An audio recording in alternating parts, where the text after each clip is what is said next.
राधे राधे दोस्तों। आज की कहानी है बहू की गलती। रजनी सुबह सुबह किचन में काम कर रही थी। उसने एक गैस पर दूध रखा था और दूसरे पर वो रोटियां सेक रही थी। तभी उसके बेटे वीर की आवाज़ आई, मम्मी मेरी टाई नहीं मिल रही है, आके दे दो ना। रजनी गैस धीमी करके उसके पास गई और उसकी टाई उसके हाथ में देकर वापस किचन की तरफ दौड़ी, ताकि तब तक गैस पर रखा सारा दूध निकल गया। जो जल्दबाजी में दूध की जगह रोटी वाला गैस धीमा कर गई थी। तभी उसकी सास सुहासिनी दी का ध्यान किचन में गया और वो अपनी बहू रजनी से कहने लगी, बहू धान कहाँ रहता है तुम्हारा, सारा दूध निकाल दिया, एक काम तुमसे ढंग से नहीं होता।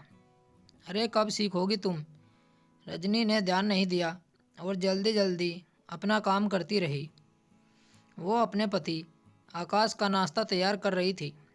थोड़ी देर बाद आकाश उठा और चिल्लाने लगा, रजनी कहाँ हो तुम, मुझे जल्दी नहीं उठा सकती थी, मेरी एक मीटिंग है और आज ही मैं लेट उठा हूँ, तुम करती क्या रहती हो। रजनी को बहुत गुस्सा आया, पर वो सुबह सुबह किसी से उलझना नहीं चाहती थी, इसलिए उसने कुछ नहीं कहा। फिर रजनी वीर को स्कूल बस छोड़कर आई तो उसकी ननद सुरभि अपने कपड़े हाथ में लिए चिल्ला रही थी, भाभी आपने मेरे कपड़े प्रेस क्यों नहीं किए। तब रजनी बोली, अरे सुरभि तुम कुछ और पहन लो, और सारे कपड़े प्रेस हो रखे हैं। तभी उसकी सास सुहानी जी बोली, अरे क्यों पहन ले और कपड़े, तुम काम ठीक से क्यों नहीं करती हो। रजनी ने फिर कुछ नहीं कहा और वो बाकी के काम निपटाने लगी। पर उसे ये समझ आ गया था, यहाँ कुछ भी काम गड़बड़ हो सारा दोष उसी पर डाला जाएगा। खैर रजनी ने अपने सारे काम खत्म किए। फिर वो वीर को लेने चली गई। आकर उसने खाना खाया और वीर का होमवर्क करवाया। रजनी के परिवार में उसका पति आकाश, उसके सास ससुर सुहासिनी जी और प्रमोद जी, उसका 5 साल का बेटा वीर और उसकी ननंद सुरभि है।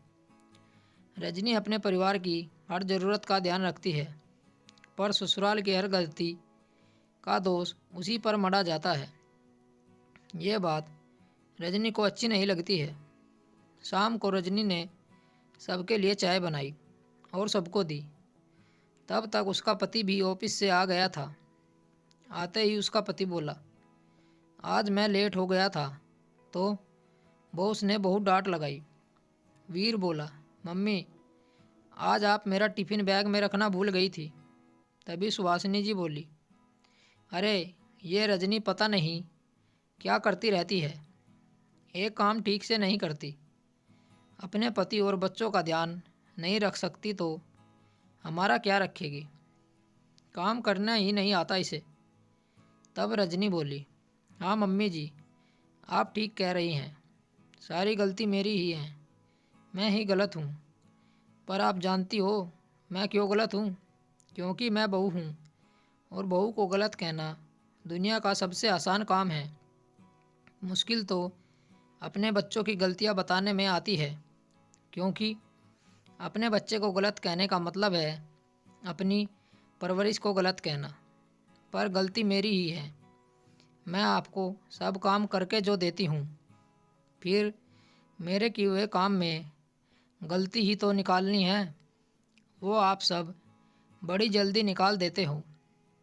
पर अब बहुत हुआ, अब और नहीं, अब से आप सब अपने पर्सनल काम खुद करोगे, मैं बस खाना बनाऊंगी, जिसे भूख लगी हो वो लेकर खा लेगा। और वीर तुम स्कूल से आकर अपना सारा सामान एक जगह रखोगे और सुबह अपना टिफ़िन खुद बैग में डालोगे।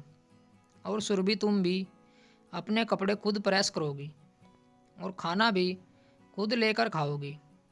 और आकाश आपके पास फ़ोन है ना, तो उसमें अलार्म लगता है, मैं भी सुबह उसी से उठती हूँ, आज से आप भी लगा लेना अलार्म, आपको जगाना मेरा काम नहीं है। और मम्मी जी आपने कभी ये नहीं सोचा कि मुझे भी मदद की ज़रूरत पड़ती है। कमियां तो गिनानी आती है आपको, कभी मदद भी कर दिया करो। आज से आपको भी बैठे बैठे कुछ नहीं मिलेगा। जितना मैं सुनती जा रही हूँ सब सुनाते ही चले जा रहे हैं, बोलकर रजनी किचन में चली गई। उसने डिनर बनाया, अपना और वीर का खाना लेकर खाने लगी।